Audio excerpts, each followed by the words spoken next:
Hi, I'm Patrick Phillips. I'm the Provost and Senior Vice President at the University of Oregon. I'm also a professor of biology.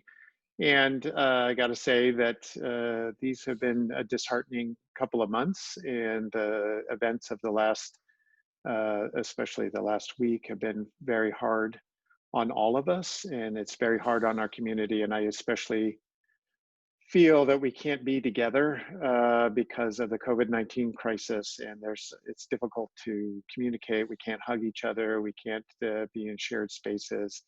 And so as I think about what we're doing at this moment in time, I do what I always do and have done for the last 5 years, is I have a conversation with my graduate student, Alex De Verteuil.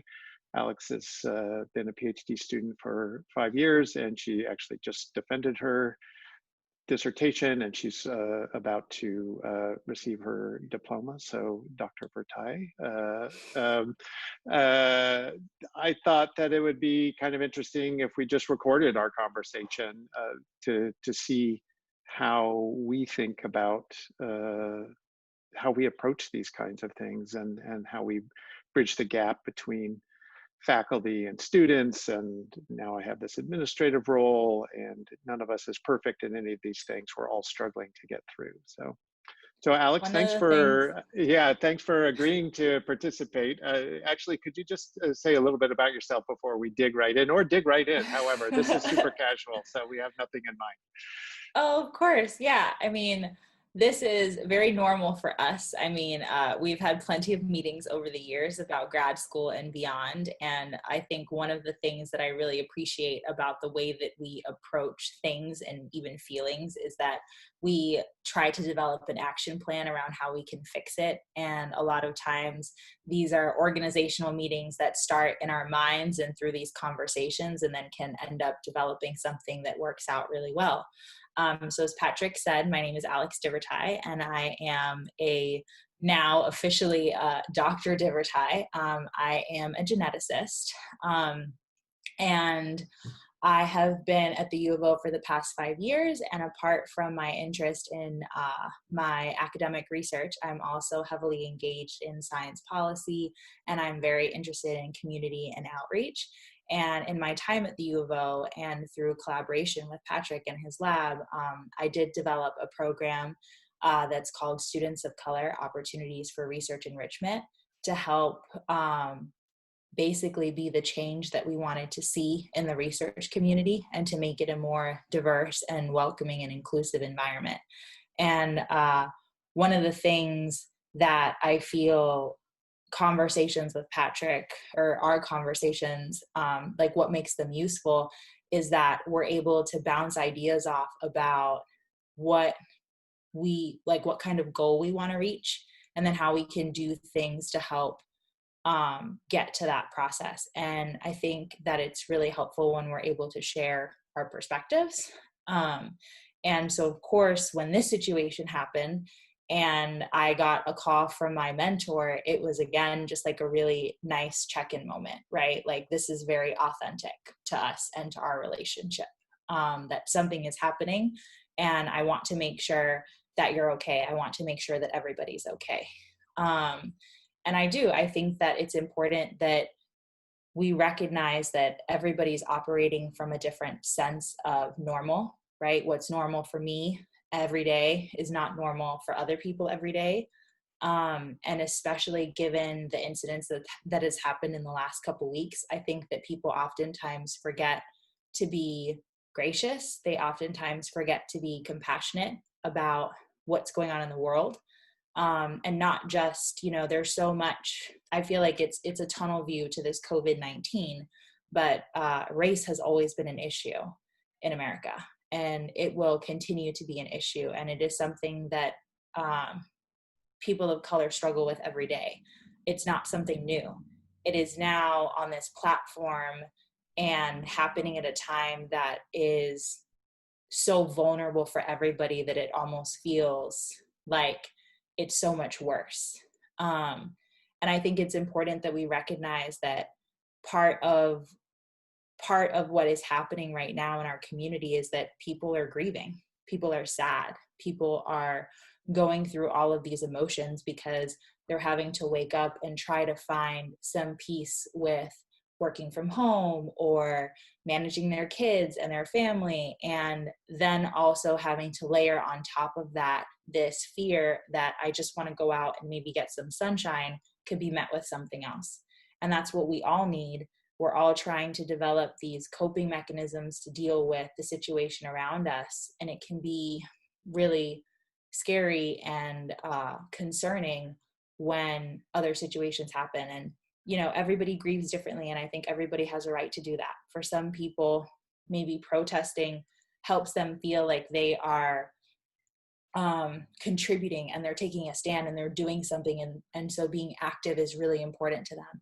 And for some people, maybe they just want to disconnect. Maybe the trauma is too much for them and they just need some space to relax. And I think that everybody has their own process of grieving, and it's just really important that as a community we respect that. We respect each other's process, and we respect that what grieving is to one person maybe isn't grieving to somebody else. Thanks. Yeah, that's so important. I think I am actually grieving. It's an interesting thing. I feel helpless, and that is a moment in this time. And I think many of us feel that. And so there's a tendency to try and grab, whatever power we can, and that's how I feel kind of institutionally for the university. So it feels like only yesterday we were having this exact same conversation. I mean, literally, it feels like yesterday to me. I remember you being in my office, and I think it was most intensely around when the Black Lives Matter was really uh, being a big deal, and lots of protests. And we talked a lot about how students were feeling on campus and what the connections were, especially for Black students. And so what's your perception of what students are going through right now at the university? I think that right now, students at the university want to feel like the community around them cares about them, and that the community around them wants to welcome them in a genuine way. And I think that part of being genuine is acknowledging that, you may not be able to, like, you have to accept that you don't have their same personal experiences, but acknowledge it and move forward in the best way that you can. And I think that owning that is extremely important.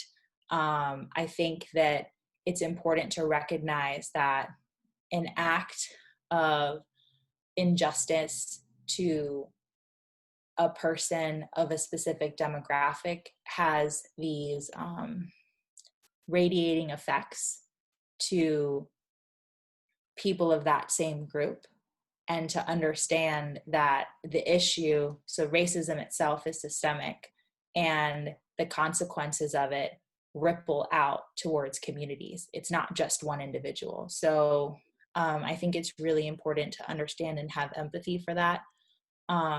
There's a historic saying that I'm recommending, or forgetting, they call it like transgenerational trauma. And so trauma that's been experienced by slaves, right? People who were enslaved, and then after in generations of their children that are no longer enslaved. And so we all, I think, bear and carry these weights on us, and they manifest themselves in different ways. I mean, my personal experience is that my husband is Black, and one day we may have a child, and at what point is my child, right, going to be seen as threatening? At what point is my child going to walk into a situation where they are going to be treated differently? And how do I raise my child in an environment like that? I mean, that's something real that a lot of people are feeling. And I think that there's a sense of community around things, especially negative things when they happen, because the question is, like, that could have been me. That could have been my husband. That could have been my kid. And so I think there is this strong sense of, sadness. Like, that's why there's such deep grief. Like I said, I feel like people are grieving because it's just it just seems to be that there isn't, and it's not changing. It's not getting better in a way that we would like to see it get better. And I think that that is what is happening. It's almost like there's a tone deaf to the issue that's happening.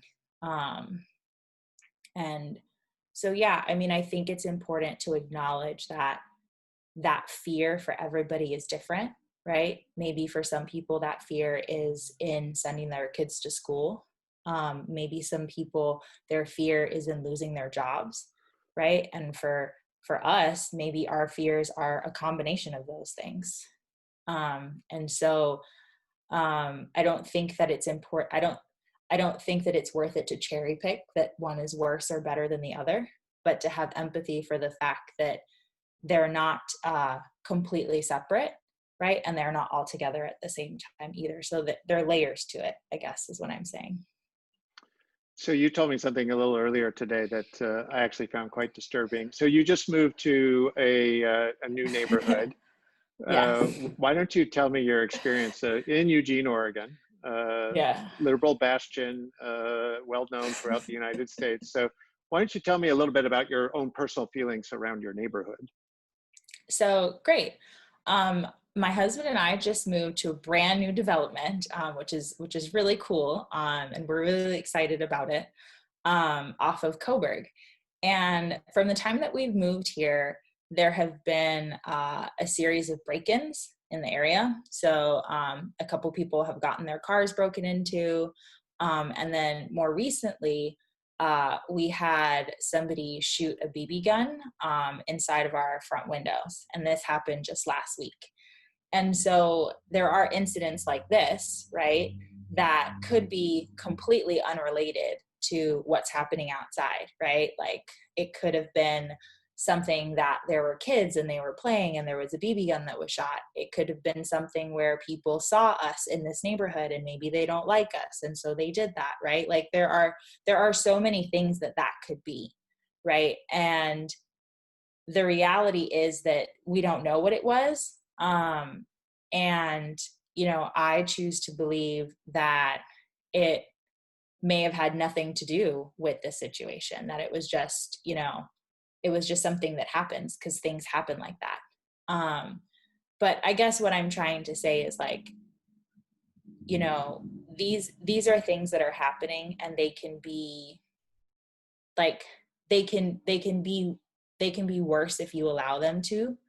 And for me and my partner, I think the way that we deal with these things is that we were fortunate enough to have a strong community in Eugene and a strong sense of presence here, at least now that I've been here for at least the past 5 years. And we've just developed a community here, with people who mostly don't look the way that we look, that we feel comfortable. And so when things happen, it's unfortunate. But I think that part of wanting it to change means having to stick it out. And sometimes that's not always easy.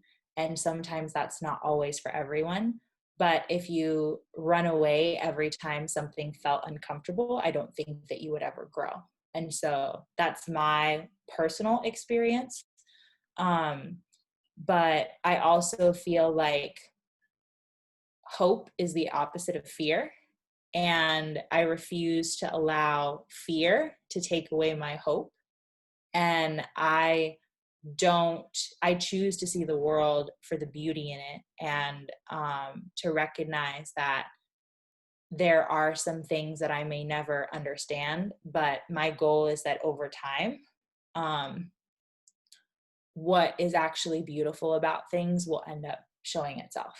And so I think that is the way to look at these situations, and to recognize that, it's not easy and it takes a village, and it's something that I feel I have support in, right? Like I think if somebody would have shot a BB gun at my apartment and I would be by myself, I think I would feel a little bit more nervous about it. I mean, there's two of us here, so I feel better about that. I feel good about the fact that I have a community of landlords who know us. Like there are other neighbors that know us. So it feels like we do have a sense of community, like our own community. And yeah, I think that fear has a tendency of trying to squash hope. And I don't succumb to that. And I'm not going to live in fear. I'm always going to live in this place where I have hope that things are going to be better and that things are going to be different. And that's Well, just that's why my you're Dr. De Verteuil, thing. because you're a brave person. You persevere through obstacles like every graduate student has. For me, your story, and there's even more to it, I know, but just highlights what lived experience is. And I would naturally assume that a BB gun bullet through my window was some sort of accident. Um, if I go running through my neighborhood, I don't reach some part where I'm concerned that the neighbors haven't seen me before, and then maybe I need to turn around. And this is all part of the white privilege side of things that I think we won't be able to move to the next phase of our evolution together until we own that a lot Or we more. could just make our own neighborhood, Patrick. We could all Well, just that's be always good. neighbors. That's right. Yeah, opt in. I like that idea. That's The good. opt-in, and then we can just create our own community. I think part of the challenge of this moment in time right now is just the pure exhaustion of people going through the COVID situation, isolation there, and then to have the strong feeling that the wheels are coming off a little bit of society. And so we have to hold together. I do think that that is something that the university community shares. We all share that feeling. It's the question is, how do we bring that to action in a stronger way? And that's what you and I have always tried to talk about, how we can do the next step. I just have one last question or comment for you, is that you just finished your PhD. You know, it's something that was important to you. It's been a part of you spent a decade basically working towards this end.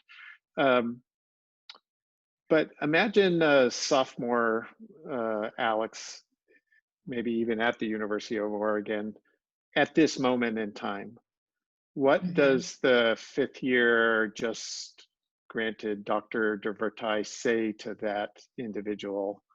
Um, what is the message for our students at this moment in time? Do you have any thoughts about that? My message to students is, so it's two things. The first is to lead by example.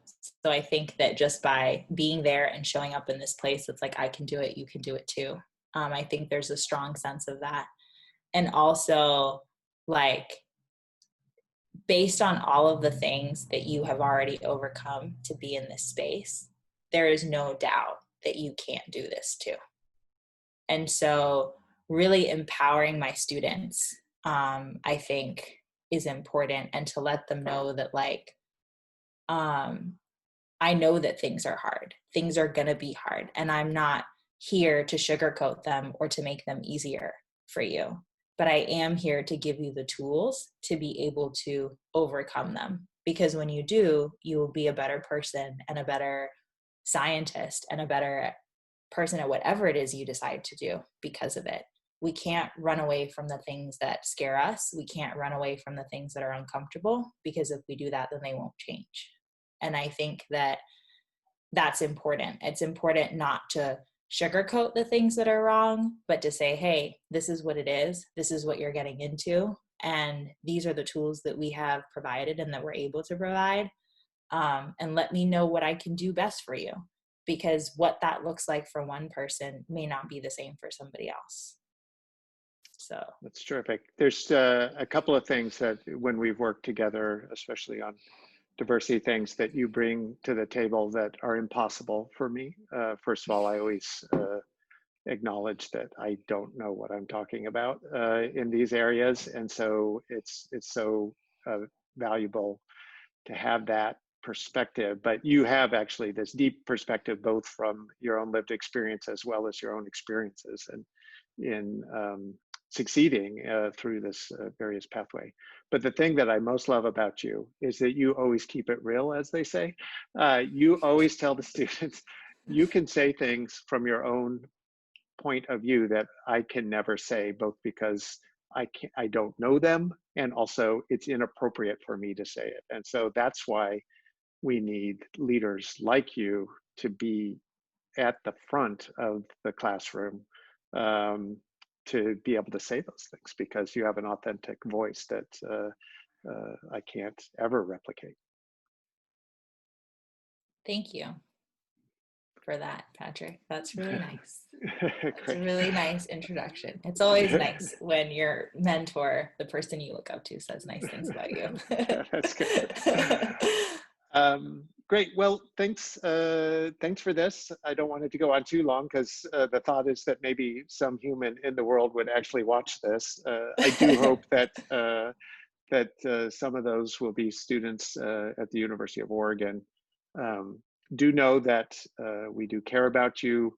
We recognize that this is hard, and that goes for my faculty colleagues as well. This is something that we're working on every single day. It's exhausting. This moment in time is exhausting. These issues are exhausting. I am incredibly frustrated. I'm angry. I'm trying to figure out what to do. And so this is a conversation with Alex. I look forward to many more conversations over the coming months as we work our way forward together. So thanks so much, Alex. I really appreciate your time. Thanks, Patrick. It was my pleasure. Great. Thanks.